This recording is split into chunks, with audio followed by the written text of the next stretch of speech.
Seguimos y sin filtro el informe educativo de Empresarios por la Educación 2017. Hablábamos con el licenciado, presidente de Empresarios por la Educación, Gabriel Viguria, y ahora entrémosle a los números. Directora ejecutiva de Empresarios por la Educación, Verónica Spross, quien ha desarrollado una carrera, una vida, años de conocer el trabajo de Verónica Spross en educación y sobre todo ver los números. A veces decepcionantes, a veces animan, pero de eso se trata la investigación, de eso se trata, Verónica.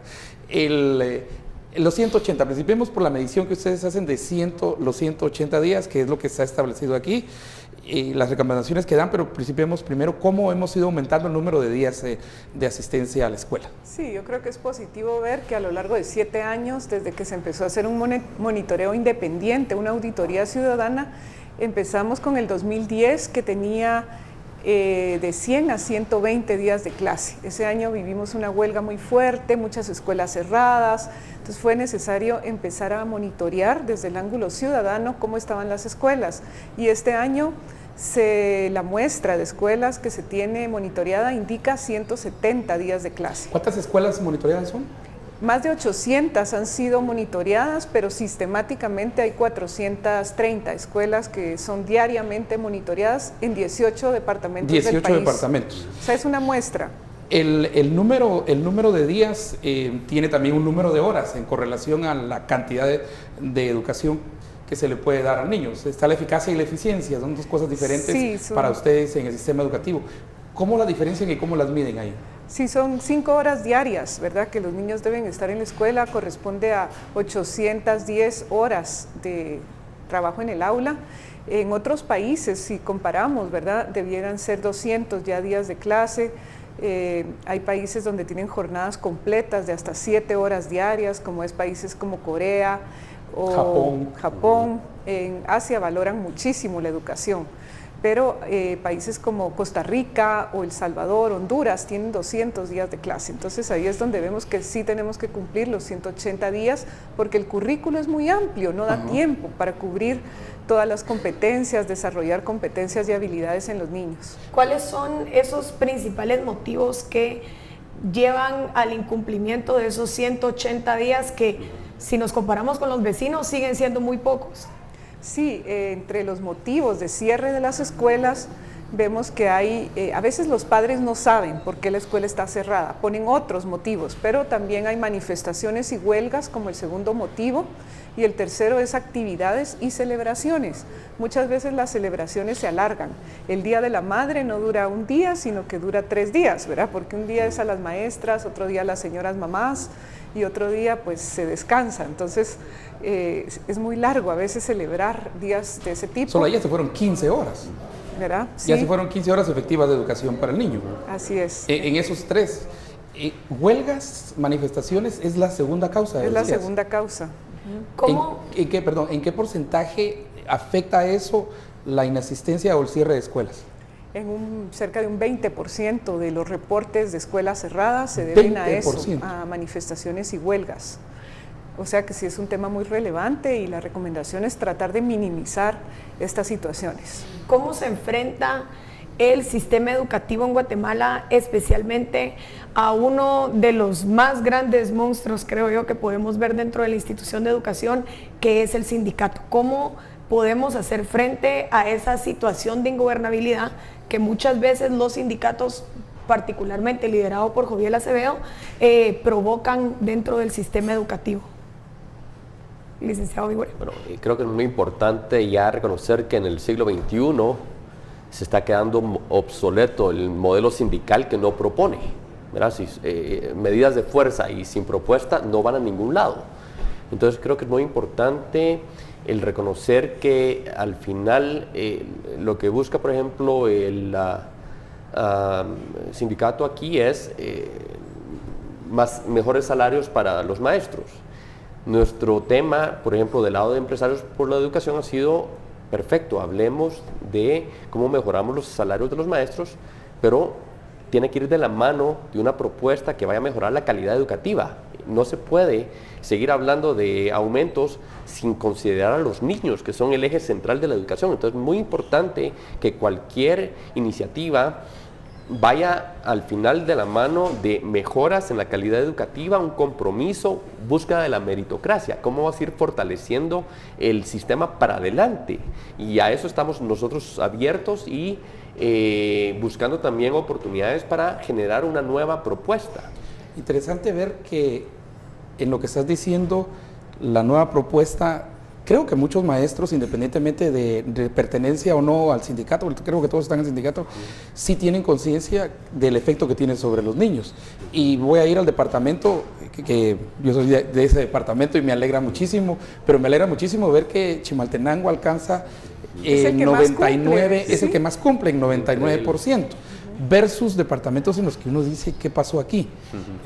Puede ser clima, no necesariamente sindicato, pero puede ser clima, puede ser acceso, puede ser que es más rural, hay muchos efectos. ¿Qué están haciendo bien estos departamentos como Chimaltenango? Retaluleu también es un departamento que me pareció muy interesante. ¿Qué están haciendo bien estos departamentos que cumplen? Escuintla mejoró también respecto de un año con otro, ¿verdad? Que uno quiere ver eso, tendencias de mejora. Pues yo creo que están teniendo compromisos locales, que es lo que se necesita, porque los indicadores no se van a cambiar únicamente desde el nivel nacional, tiene que hacerse desde la escuela, desde el centro educativo y desde las comunidades. Recordemos que la escuela es de la comunidad, como bien decía la autogestión educativa, entonces tenemos que lograr compromisos de atender a los niños de la mejor manera posible, cumpliendo todas las horas, pero que también sean horas de aprendizaje, que no desperdiciemos el tiempo. En este mundo, en este siglo, no podemos desperdiciar ni un minuto.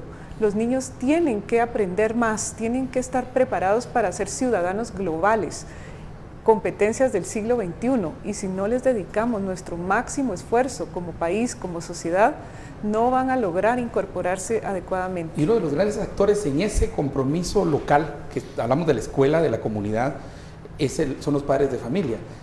¿Qué han observado ustedes en relación a los padres de familia?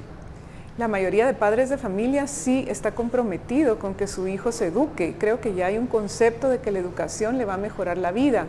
Sin embargo, no está tan claro qué es calidad educativa. Los padres en algunos momentos no comprenden, ¿verdad?, cómo lograr o cómo se alcanza esa calidad educativa. Es ahí donde el director del centro educativo tiene un papel muy importante en liderar a esos docentes, a esos equipos, para que todos vayan en la misma dirección buscando el objetivo de aprender, de aprendizaje. ¿Sigue siendo el maestro, el líder comunitario que recuerdo yo, ya estoy viejo, era cuando yo crecí, el maestro era el maestro, o sea, era el profesor? Retomar ese concepto a nivel comunitario sigue siendo todavía una figura bastante respetada, el maestro, como decíamos, en la comunidad.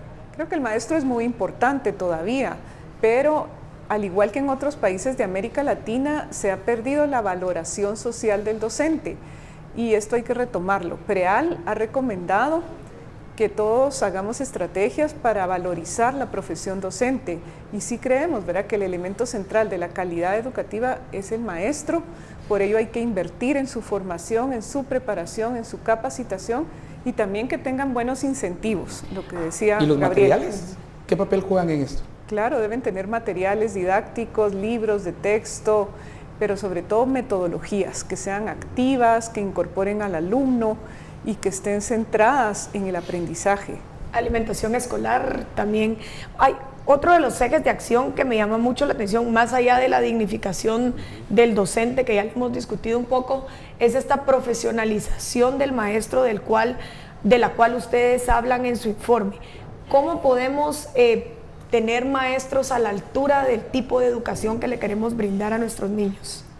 Bueno, aquí hay una iniciativa, la formación inicial docente, donde finalmente Guatemala, que éramos el penúltimo país de Latinoamérica donde los maestros no se formaban a nivel universitario. Al lado de Haití, que usted... Al lado de Haití, sí. Finalmente en el 2012 logramos pasar a empezar con la formación y muy importante que no retrocedamos. Tal vez ese es el mensaje, ¿verdad? No podemos seguir abriendo brechas. Como mencionó Vero, está comprobadísimo que el pilar principal de la calidad educativa es el docente. Entonces, tenemos que trabajar para asegurarnos que estamos generando mejores capacidades y un mejor nivel de nuestros docentes, también con mejores condiciones, para que eso se pueda transmitir a nuestros jóvenes. Y de esa manera se va fortaleciendo poco a poco el sistema educativo. Obviamente este proceso lleva tiempo, no es perfecto, hay que seguirlo mejorando, pero lo que no se vale es retroceder. Entonces es muy importante también un llamado aquí a las Cortes de Guatemala, ¿verdad? Que se volvió un tema jurídico también, que reconozcamos que Guatemala no puede retroceder en los avances educativos. Aquí en los avances educativos ustedes proponen uno que a mí me parece muy interesante y creo que a la mayoría de padres de familia también les parecerá bueno. Esa es mi percepción. Aumento de 180, como ya explicaron, a 200 días de clases. No estamos hablando de 220 o 240 como en Asia, en algunos países o asiáticos. otros países que... Pero ahí miramos también la pujanza en Corea económica. o Singapur, ¿verdad? Sí, Singapur, ¿verdad? Que es Hong Kong, que son esos números que cuando uno los mira... Vamos a ir a corte, los dejo con esta pregunta de cuál ha sido la reacción, si ha habido alguna reacción de proponer 200 días de clases, ahorita estamos en 180, subir a 200 días de clases y 220, ¿por qué no? Nuestros vecinos ya lo hicieron, ¿por qué no podríamos hacerlo nosotros? Vamos a corte, regresamos.